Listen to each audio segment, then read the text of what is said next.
వచ్చి జరుగుతున్నటువంటి బైబిల్ గురించి చూడవలసిందిగా మనం చేస్తున్నాం.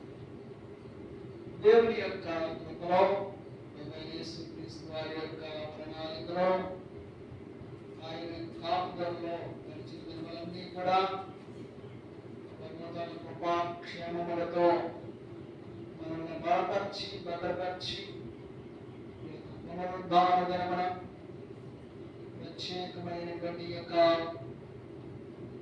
సమయంలో యేసయ్య నామమును మహిమపరిచేటువంటి వాక్యమును మనకు అనుగ్రహించారు. అందరు బట్టి దేవునికి మహిమ కలుగును గాక. ఆమేన్. హల్లెలూయా. లేఖన భాగంలో నుండి ఈ మాటలు మనము జ్ఞాపకం చేసుకుందాం. ప్రభు సన్నిధిలో ప్రార్థనలో మనం నడుస్తూ ఉన్నప్పుడు, నడుచు ఉన్నప్పుడు ఎన్నో రకమైనటువంటి ఆటంకాలు పరిస్థితులు మనకు వస్తుంటాయి. ఎన్నో ఇబ్బందులు మనకి ఎదురవుతూ ఉంటాయి. వాటన్నిటినీ మనం సరి చేసుకుంటూ చక్కపరుచుకుంటూ దేవుని సన్నిధిలో ఎదగాలి. కానీ వాటిని అనగా మన బ్రతుకులో ఎదురవుతున్నటువంటి సమస్యల శోధనలను దేవుని సన్నిధికి మనకు దూరం అయ్యేటటువంటి ఆటంకాలుగా అడ్డులుగా మనము ఏర్పాటు చేసుకోకూడదు. వాటిని అధిగమించి ప్రభు దగ్గరికి మనము నడిపించబడాలి. దేవుని స్తోత్రం. వస్తాయి. నేను చెప్పాను కదా, సముద్రములో అలలు వస్తూనే ఉంటాయి. ఎప్పటికీ వస్తున్నాయి. సముద్రములో అలలకు ఆటంకం అనేది కలగదు. అవి కంటిన్యూగా వస్తూనే ఉంటాయి. సముద్రములో అలలు ఎలా ఉంటాయో వస్తూ ఉంటాయో, మనుషుల జీవితంలో సమస్యలు శోధనలు అలా వస్తూనే ఉంటాయి. అలా వస్తుంది పోతుంది. శ్రమ వస్తుంది, వచ్చిన శ్రమ ఖచ్చితంగా పోతుంది. అలాగే ఉండదు. కనుక వాటిని మనము దేవుని నామాన్ని మహిమపరిచే కార్యాలకు ఆటంకాలుగా అడ్డులుగా పెట్టుకోకూడదు. ప్రభువు యేసుక్రీస్తు వారు అలల పైన నడిచిన వారు అనే సంగతిని గుర్తుపెట్టుకోవాలి. దేవుని స్తోత్రం. ఆయన అలల మీద నడుచుకుంటూ వెళ్ళిపోయారు. అనగా ఈ లోకంలో కలిగేటువంటి సమస్య శోధనల పైన ఆయన నిలబడి వాటి మీద నడుచుకుంటూ వెళ్ళిపోయారు. సమయంలో మనమందరం గుర్తించాల్సింది, దేవుని నామాన్ని మహిమపరచుటకు నాకు వచ్చేటటువంటి ఎలాంటి ఆటంకాలు అడ్డులు అవి దేవుని నుండి నన్ను దూరం చేయలేవు. అవి దేవునికి నన్ను దూరంగా పెట్టలేవు. దేవుని స్తోత్రం. దేవుని సన్నిధిలో ప్రార్థించుటకు ఒకవేళ మనమే ఆటంకాలు సృష్టించుకుంటూ ఉంటే మనకు మనమే శోధనలను సమస్యలను ఏర్పాటు చేసుకున్నట్లు. కొంతమంది తమకు తామే దేవుని సన్నిధికి దూరం ఉన్నట్టు ఏర్పాట్లు చేసుకుంటా అంటారు. లేఖనంలో ఒక మాట మనం చదువుతాం. ప్రభువు యేసుక్రీస్తు వారు అంటారు, మార్తా మార్తా, నీ విస్తారమైన పనులు పెట్టుకుని ఇదిగో నేనిచ్చే జీవపు మాటలకు దూరమైపోయావు. మరి అయితే శ్రేష్టమైన దాన్ని సంపాదించుకుంది. అంటే ఇక్కడ మార్త తనే అన్ని పనులను ఏర్పాటు చేస్తుంది. యేసు ప్రభు వారు తిండినట్టుగా చేయమన్నారా? లేదు. తనకు మంచి మనసు ఉంది. అది దేవుని యొక్క జీవము కలిగిన వాక్కులకు దూరం చేస్తుంది అనే సంగతి గుర్తించాలి. కనుక మనముగా దేవుని సన్నిధికి దూరం అయ్యేటువంటి పరిస్థితులు తెచ్చుకోకూడదు. ఒకవేళ అలాంటి పరిస్థితులు మనకి ఎదురైనప్పుడు వాటికి మనం లొంగిపోతే, లోబడిపోతే మనము జీవము కలిగినటువంటి దేవుని యొక్క వాక్కులను పోగొట్టుకుంటాం. బ్రతికించే మాటలు మనకు దూరమైపోతాయి. ముఖ్యమైనటువంటి ప్రాముఖ్యమైనటువంటి పరలోక రాజ్యములకు మనం దూరం అయిపోతాం. మనము దోషులుగా ఉండే పరిస్థితి వస్తుంది. లేఖన భాగంలో మనం చదువుతాం కదా, నాతో పాటు ఏకీభవించండి. ఆ యొక్క మాటలు చక్కగా మనకు వివరణిస్తూ ఉంటాయి. ఇద్దరు వ్యక్తులు ప్రార్థన చేసుకోవడానికి దేవాలయంలోకి వెళ్ళారు. ప్రార్థన చేసుకోవడానికి దేవాలయంలోకి వెళ్ళారు. వారిద్దరూ కూడా ప్రార్థన చేస్తున్నారు. ఒకడు ప్రార్థన చేస్తున్నాడు, ఏమని? ప్రభువా, నేను నీ సన్నిధిలో వారమునకు 2 మార్లు ఉపవాస ప్రార్థన చేయుచున్నాను. మంచి దేవుని స్తోత్రం. ఏం చేస్తున్నాడట? ఉపవాస ప్రార్థన చేస్తున్నాను. అంత మాత్రమే కాదు, ప్రభువా, నేను నా యొక్క కష్టార్జితములో 10వ భాగం ఇస్తున్నాను. మంచిది, చాలా సంతోషం. ప్రభువా, నేను అన్యాయము చేయటం లేదు, ఎవరిని కూడా నేను దోచుకోవటం లేదు, ఎవరిని నేను పాడు చేయటం లేదు, నా కష్టార్జితాన్ని నేను తింటున్నాను. నేను దొంగని కాదు, దోచుకునేవాడిని కాదు, వ్యభిచారిని కాదు, నరహంతకుడిని కాదు. చక్కగా తాను చేస్తున్నటువంటి అన్ని చెప్తా ఉన్నాడండి ఇతగాడు. అన్ని చెప్తున్నాడు. నేను ఎంత మంచివాడనంటే అది నీకు తెలుసు, నా మంచితనమంతా కూడా నీకు ఎరిగిన వారము అని చెప్పి ప్రార్థన చేస్తా ఉన్నాడు. అతగాని యొక్క ప్రార్థనలో వింతైన విధానం ఏమిటంటే, ప్రభువా, నేను ఇదిగో ఈ యొక్క సుంకరి వలె కూడా లేను. అక్కడికి దేవుని మందిరమునకు ప్రార్థన చేసుకోవడానికి ధనవంతుడు ఒకడు, అనగా పరిసయ్య గోత్రానికి చెందినటువంటి వాడు, సుంకరి ట్యాక్సీ కలెక్టర్, ఇద్దరు వెళ్ళారు. వీళ్ళిద్దరి ప్రార్థనలో పరిసయ్యుడు ప్రార్థిస్తున్నాడు. చదువునా, పరిసయ్యుడు ప్రార్థన చేస్తున్నాడు. ఏమని? ప్రభువా, నేను అన్యాయం చేసేవాడిని కాదు, దొంగతనం చేసేవాడిని కాదు, ఇదిగో ఎవరిని కూడా నేను దోచుకోలేదు, నా యొక్క బ్రతుకులన్నీ కూడా క్రమంగా పాటిస్తున్నాను, సక్రమమైన రీతిలో నడుస్తున్నాను, నా జీవితంలో నేను ఆ యొక్క 10వ భాగం ఇస్తున్నాను, ఉపవాసం ఉంటున్నాను, అన్ని కూడా కరెక్ట్ గా చేస్తున్నాను. ఇదిగో నా పక్కన నిలబడ్డారే వారెవరు? ఎవరు? సుంకరి. ఈ సుంకరి వలె నేను లేను.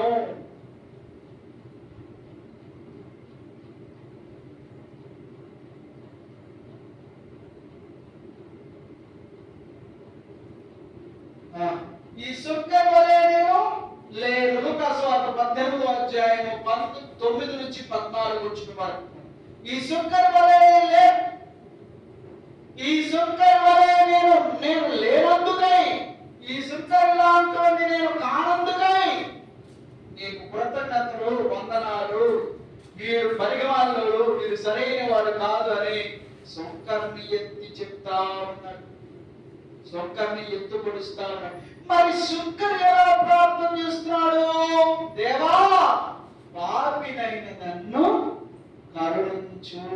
ఆకాశం వైపు చేతులెత్తి చూచుటకైన శక్తి చాలక తన రూపం కొంచెం, దేవా, పాపినైన నన్ను కరుణించమని పలికెను.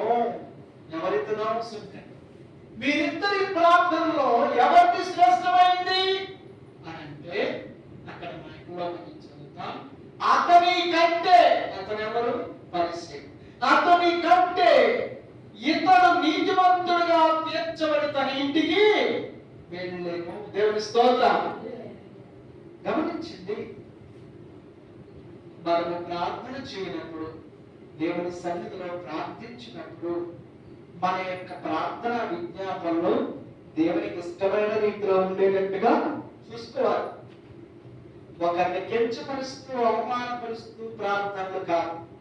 లేక మనల్ని మనం పొగుడుకునే ప్రార్థనలు, లేక మనకు లాభకరంగా ఉండేటటువంటి విధానంతో కూడిన మాటలు కాదు.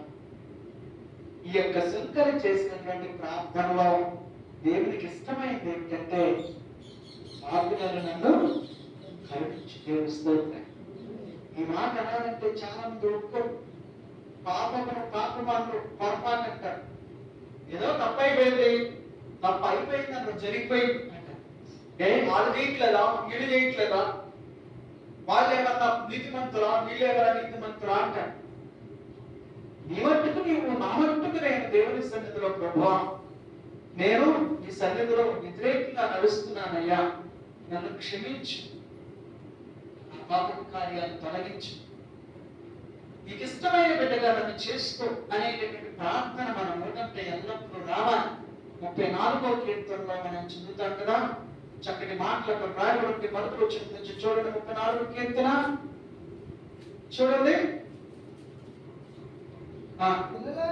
పిల్లలారా వినండి, యెహోవా యందు భయభక్తులు మీకు నేర్పెదను. దేవుని స్తోత్రం. పిల్లలారా మీరు వచ్చి నా దగ్గర నా మాటలు వినండి. యెహోవా యందు భయభక్తులు నేను మీకు ఏం చేస్తాను? గమనించండి, యెహోవా యందు భయభక్తులు కలిగి ఉండడము మనల్ని మనము దేవునికి అప్పగించుకోవడం. దేవుని స్తోత్రం. భయభక్తులు కలిగి ఉన్నటువంటి వ్యక్తి సుంకరి భయం, దేవా పరలోకం వైపు, ఆకాశం వైపు తల ఎత్తి చూచుటకే శక్తిగా చాలకున్నది అనగా నాకు భయమేస్తుంది. నీ వైపు చూడడానికి నాకు ఏమేస్తుంది? నీ వైపు నేను చూడలేనయ్యా. కనికరే తల దించుకుని రొమ్మ పట్టుకుని పాపినైన నన్ను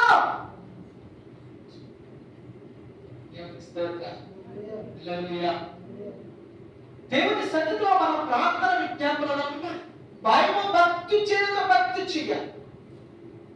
భయముతో దేవుని యొక్క సన్నిధిలో చెడుతనాన్ని విసర్జించాలి. సుంకరి ప్రార్థన దేవునికి ఇష్టమైంది. పాపి అయినటువంటి వారి ప్రార్థన ఇష్టమైంది. సుంకరి పాపాత్ముడే, దేవునికి అసహ్యమైన కార్యాలు చేసేవాడే, దేవుని యొక్క ముందు చెడ్డగా నడిచిన వాడే. కానీ తన నోటితో ఒప్పుకున్నాడు నేను పాపినని. ఈ రోజున అనేక మంది వారి తప్పులు ఒప్పుకోరు. జడ్జి ముందు ఉంటారు, తప్పు చేసిన వారు నేనే తప్పు చేయలేదండి అంటారు. తప్పు చేసిన వారు నేను తప్పు చేశాను, నాకు శిక్ష ఇవ్వండి అని చెప్పేటి వారు లేరు. తన అతిక్రమమును దాచిపెట్టుకున్న వారిని ఒప్పుకొని విడిచిపెట్టేవారు కనికరమా? దేవుని స్తోత్రం. సుంకరి ప్రార్థన ఎందుకు దేవునికి నచ్చింది అనేది నేను ఎందుకు దేవునికి ఇష్టమైంది? ఆ 18వ అధ్యాయంలో మనం చదువుతున్నాం కదా, 14వ వచనం వరకు కూడా. అతని కంటే ఇతడు నీతిమంతుడుగా కనబడి శుద్ధి చేయబడి పవిత్రపరచబడి వెళ్ళాడు. దేవుని మందిరం వరకు మనం రావడం ఎందుకు? మనం శుద్ధి చేయబడ్డారు, కనబడి పవిత్రపరచబడ్డానికి. దేవుని వాక్యము సాగవాని సమూర్తిని కాదా అని రాయబడి ఉంది. అంటే నువ్వు శుద్ధి చేయబడ్డానికి, పరిశుద్ధపరచబడ్డానికి, నీ యొక్క ఆత్మ సరి చేయబడ్డానికి నువ్వు దేవుని మందిరానికి రావాలి. నీలో అతిక్రమములు, ఆటంకములు, దేవునికి ఆయాస్కరమైన తొలగించుకోవడానికి దేవుని మందిరానికి రావాలి. నీవు అలా వచ్చినప్పుడు దేవుని చేత శుద్ధి చేయబడాలి, పవిత్రపరచబడాలి. అలాంటి ప్రార్థన మనం దేవుని మందిరంలో చేయగలగాలి. దేవుని స్తోత్రం. నన్ను శుద్ధి చేయబడాలి రావాలి. పొగడ్తల కొరకు వివరించుకోవడానికి, మనము పొగుడుకోవడానికి, మనము జాబ్ కట్టుకోవడానికి కాదు. గమనించండి, ఎన్నో మార్లు దేవుని మందిరంలో మనము కనిపించేటటువంటి తీరి వేరుగా ఉంటుంది. మనము దేవుని మందిరంలోకి దేవునికి కనబడాలని రావాలి. దేవుని స్తోత్రం. మనల్ని ఒప్పుకొని కనిపించుకోవడానికి కాదు, కనపరుచుకోవడానికి కాదు. నీవు నేను మన యొక్క మనస్సును, మన యొక్క ఆత్మ సమస్తము కూడా దేవుడు చూస్తున్నాడు. ఆయనకి మనల్ని మనం చూపించుకుని మనలో ఆయనకు వ్యతిరేకమైన వాటిని క్షమించమని కోరి శుద్ధి చేసుకుని వెళ్ళడానికి దేవుని మందిరానికి రావాలి. అద్దం ముందుకు ఎందుకు వెళ్తారు? శుద్ధి చేయబడ్డారు, శుభ్రం చేసుకోవడానికి. ఉత్తరే అద్దం ముందుకు వెళ్ళాలి. అద్దం మన చేతి దగ్గరికి వచ్చిన వల్ల మనం సరి చేసుకుంటాం, శుద్ధి చేసుకుంటాం, క్రమపరుచుకుంటాం. ఇదిగో ఈ సుక్కని వచ్చాడు దేవుని మందిరం వారికి వచ్చాడు. దేవో పాపినైన నన్ను కరుణించు. అతని కంటే పరిశీలుడు 2 మార్లు 3 మార్లు ఉపవాస ప్రార్థన చేస్తున్నాడు, మంచిదే. దశంభాగం ఇస్తున్నాడు, మంచిదే. దొంగ కాదు, అన్యాయస్తుడు కాదు, చోరుడు కాదు, నరహత్య చేయలేదు, వ్యభిచరించలేదు, 10 ఆజ్ఞలు క్రమంగా పాటిస్తున్నాడు, మంచిదే. Everything is fine. కానీ తనలో ఉన్నటువంటి మనసు ఎదుటి వారిని ప్రేమించినటువంటి మనసు. ఈ దేవుడైన యెహోవాను పూర్ణ మనసుతో, పూర్ణ ఆత్మతో, పూర్ణ బలముతో ప్రేమించవలెను, నిన్ను వలె నీ పొరుగువాని. ఇదే దేవుడు ఇచ్చినటువంటి శ్రేష్టమైన దేవుని స్తోత్రం. దేవుని ప్రేమిస్తున్నారన్నారు కానీ దేవుని యొక్క ప్రేమను ప్రతివారికి చూపించడానికి ఇష్టమైన వాడి యొక్క సుంకరి అయితే తనను తాను దేవునికి అప్పగించు, సమర్పణ చేసుకో. దగ్గర మనం చదువుతాం కదా ఇక్కడ మాటల్లో, ఊజు దేశంలో యోగు అనేవాడు ఉన్నాడు. అతడు యథార్థవంతుడు, న్యాయవంతుడు, దేవుని యందు భయభక్తులు కలిగి చెడుతనమును విసర్జించిన వారు. దేవుని స్తోత్రం. ఏముందట దేవుడు అంటే? భయము, భక్తి. దేవుని స్తోత్రం. దేవుని యందు ఏముంది? పిల్లలారా మీరు నా దగ్గర రండి, నేను మీకు ఏమి నేర్పుతా? మెకానికల్ ఇంజనీర్ అవ్వడం నేర్పుతానా? సాఫ్ట్వేర్ ఇంజనీర్ అవ్వడం నేర్పుతానా? లేకపోతే తంత్రమంత్ర విద్యను నేర్పుతానంటున్నారా? భక్తుడు దేవుని యందు భయభక్తులు కలిగి ఉండడాన్ని దేవుని స్తోత్రం. హల్లెలూయా. దేవుని యందు భయభక్తులు కలిగి ఉంటే ఏమి కలుగుతుంది, ఏమి వస్తుంది? దేవుని యందు భయభక్తులు గలవారి చుట్టూ ఆయన దూత వారిని కావలి కాస్తూ ఉంటుందట. 7వ వచనం మనం చదువుతున్నాం కదా, యెహోవా యందు భయభక్తులు కలిగిన వారి చుట్టూ ఆయన దూత కావలి వంటి వారిని రక్షించిన మొట్టమొదటిగా ప్రొటెక్షన్ దొరుకుతుంది యెహోవా యందు భయభక్తులు కలిగి. నీతిమంతుడు చిగురాకు వలె మోగువేయు, అతని కంటే ఇతడు నీతిమంతుడిగా తీర్చబడు. నీతిమంతుడు ఆకలివాడు. నీతిమంతుని యొక్క పిల్లలు చిగురాకు వలె మోగు వేస్తారు. నీతిమంతునికి కొంచెమున్నా మేలే. నీతిమంతుల చుట్టూ దేవదూతల కాపుదల ఉంటది. ఇవన్నీ కూడా, ఈ ఆశీర్వాద దీవెనలన్నీ కూడా ఎవరి వరకు వెళ్ళిపోయాయి?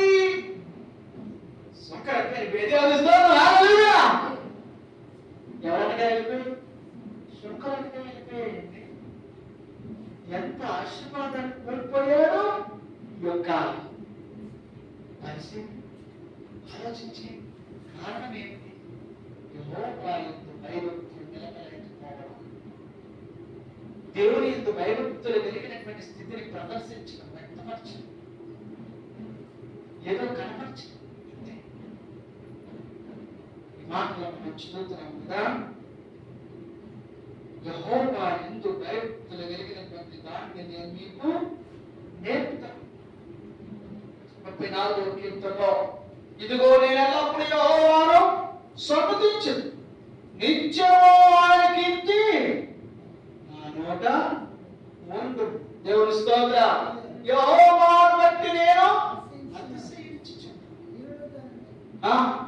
యెహోవాను బట్టి నేను అతిశయించుచున్నాను, దీనులు దాన్ని విని సంతోషించుదురు. నేను ఎవరిని బట్టి అతిశయిస్తున్నాను? యెహోవాను బట్టి. మన అతిశయం ఏమై ఉండాలి? దేనిని బట్టి అతిశయించాలి? ఈ ట్యాక్సీ కలెక్టర్ యొక్క సంకలికి మన దగ్గర ఉన్నటువంటి డబ్బుల్ని బట్టి, ఆస్తులను బట్టి, ఐశ్వర్యాన్ని బట్టి, తనకున్న జాబును బట్టి, పేరు ప్రఖ్యాతులను బట్టి అతిశయించువాడైతే దేవుని మందిరంలోనికి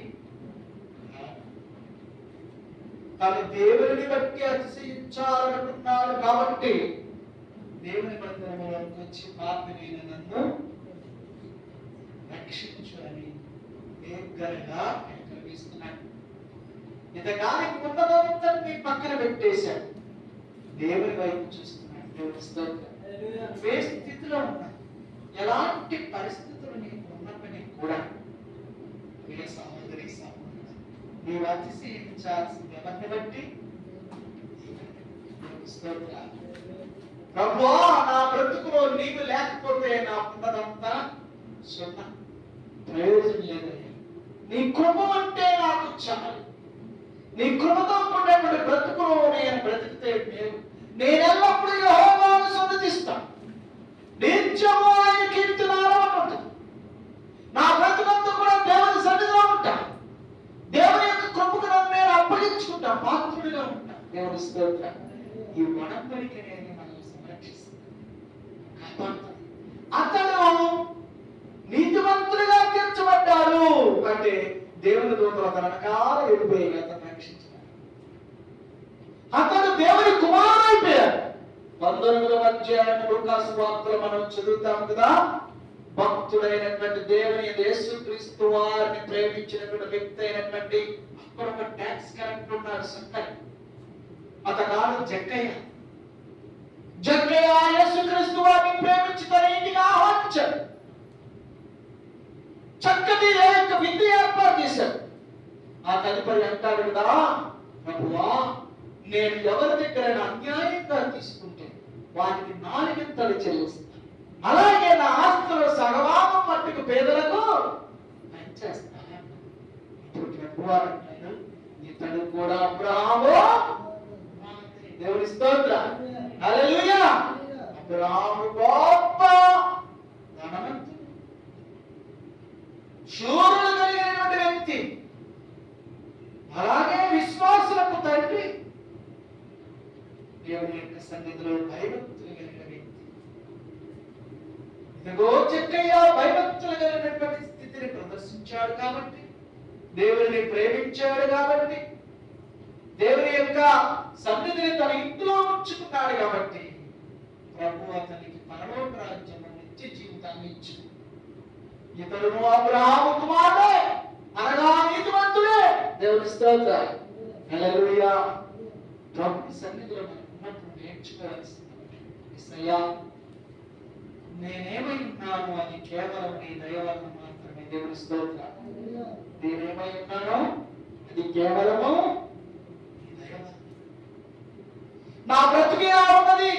నీ కృప కావాలో, నీ చిత్తము కావాలో, నీ ఉద్దేశ సంకల్పము కావాలో, నీ ప్రణాళిక కావాలో, నేను ఇంట్లో ఉండటం నీకు ఇష్టమేమో కానీ దేవుని స్తోత్రం, హల్లెలూయా. ఏది ఇష్టమో అది నా పట్ల జరిగించు, నీకు ఇష్టమైంది నా పట్ల జరిగించు.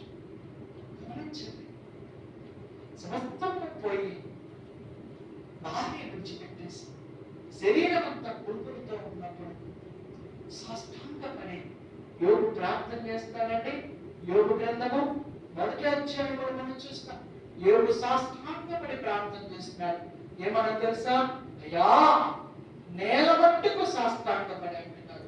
అప్పుడు యోగు లేచి తన పై వస్త్రమును చింపుకొని 1వ అధ్యాయం 20 సాష్టాంగ నమస్కారం, పై వస్త్రము చింపుకొని తల వెంట్రుకలు కరిగించుకుని నేల మీద సాష్టాంగపడి నమస్కారం చేసి ఇట్లను, నేను నా తల్లి గర్భములో నుండి దిగంబరనై వచ్చాను, దిగంబరనై ఇక్కడి నుంచి వెళ్ళిపోతాను. యెహోవా ఇచ్చెను. ఈ మధ్యలో వస్తాయే, వీటిని చూసుకుని గమనిస్తాం చాలాసార్లు. ఈ మధ్యలో వచ్చింది కదా, ఈ మధ్యలో వచ్చినాయి కదా, ఆస్తులు కావచ్చు, అంతస్తులు కావచ్చు, పేర్లు కావచ్చు, ప్రఖ్యాతులు కావచ్చు, స్థితులు, స్థాయిలు, బ్రతుకు, ఉన్నతమైన స్థితులు అన్ని కావచ్చు. ఇవన్నీ ఎప్పుడు వచ్చాయి? పుట్టుకతో తెచ్చావా? పుట్టుకతో కడుపులో నుంచి వచ్చినప్పుడే 4-5 కేజీలు బంగారం తీసుకుని వచ్చావా? లేదు కదా. పేరు తెచ్చుకున్నావా? ప్రఖ్యాతులు తెచ్చుకున్నావా? ఏం తెచ్చుకున్నావు? ఇవన్నీ నీకు మధ్యలో వచ్చాయి. గమనించండి, ఊజు దేశములో యోగు వంటి గొప్పవారు లేరు. పేరు కలిగిన వారు, గొప్ప ఐశ్వర్యవంతుడు. మరి అంత గొప్ప ఐశ్వర్యం అంత పోగానే తన యొక్క 7 కుమారులు 3 కుమార్తెలు చనిపోయినప్పటికీ కూడా, నువ్వెవరు ప్రభు అని దేవుణ్ణి తోలనాలే, నా రక్తం తీసిపోయా ఉన్నావా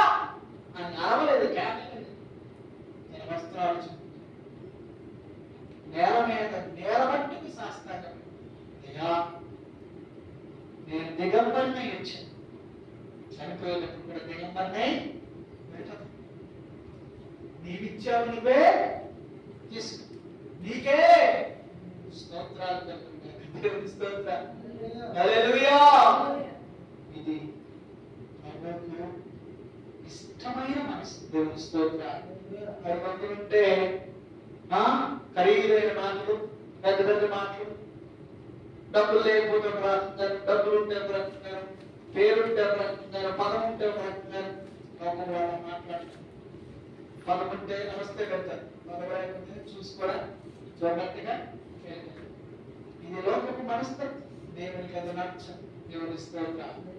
మేము ఎలా ఉన్నా సరే దేవుని భయభక్తులు కలిగి ఏ స్థితిలో ఉన్నా యేసయ్యకు నీవు కుమారుడు కుమార్తెవే. తండ్రికి నువ్వు లోబడాలి, భయపడాల్సిందే. ఆమేన్. హల్లెలూయా.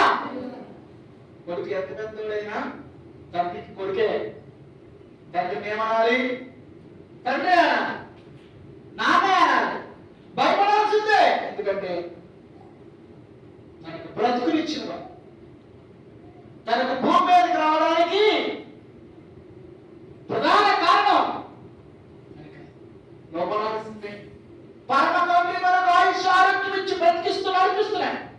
ఈ రోజు ఈ స్థితిలో ఉంచారు. మనం ఏ స్థితిలో ఉన్నా సరే దేవుని సన్నిధిలో మనము ప్రభువా నీకు తెలుసు, నీకు తెలియకుండా నేను ఏమైనా దాచానా, నాలో సమస్తము నీకు తెలుసు కదా, నాలో అపరాధములు ఉన్నాయి, నన్ను క్షమించి తిరిగి అపరాధములు పొరపాటు చేయకుండా నన్ను మన్నించి ఆపినైనా నన్ను క్షమించు అని ప్రార్థన చేసుకోవడానికి ప్రభు సన్నిధికి రావాలి. దేవుని స్తోత్రం. ఇదిగో పరిసయ్యుడి కంటే ఈ ట్యాక్స్ కలెక్టర్ యొక్క సొక్కని చాలా ధనవంతుడు, పేరు కలిగిన వాడు, ఉన్నతమైన స్థితిలో ఉన్నవాడు, గవర్నమెంట్ ఉద్యోగి. కానీ దేవుని సన్నిధిలో మనను తాను ఎంచుకుని అభినయ క్షమించేయాలని బ్రతికాడు.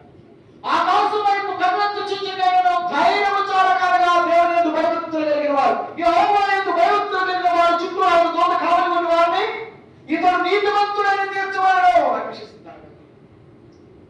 ఇంకా మనం నేర్చుకోవాల్సింది దేవుని మందిరం దగ్గరికి వచ్చి వెళ్ళినప్పుడు కూడా, అయ్యా నేను నా బిడ్డలు నా కుటుంబం నీ కృపలో ఈ మాత్రం స్థితిలో అది నీవిచ్చినటువంటి భాగ్యం.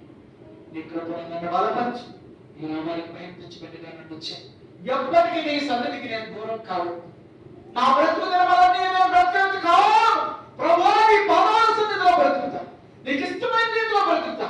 నీ కృపతో నన్ను నా బిడ్డలను సంరక్షించు, పోషించు, ఆదరించు. నేను నాకున్న స్థితిని దేన్ని కూడా నేను దాని వైపు చూడట్లేదు, వాటి వైపు నా మనసు పెట్టట్లేదు. నేనేమై ఉన్నా కేవలం అది నీ గొప్ప మాత్రమే అనే ధోరణి మనం వ్యక్తపరిచినట్లయితే ప్రభు భద్రత కాపుదల మనతో భద్రత మన కుటుంబంతో ప్రభు ఈ నాటిని దీవించి ఆశీర్వదించుగాక. ఆమేన్. ఆమేన్. ప్రార్థన చేసుకుందాం.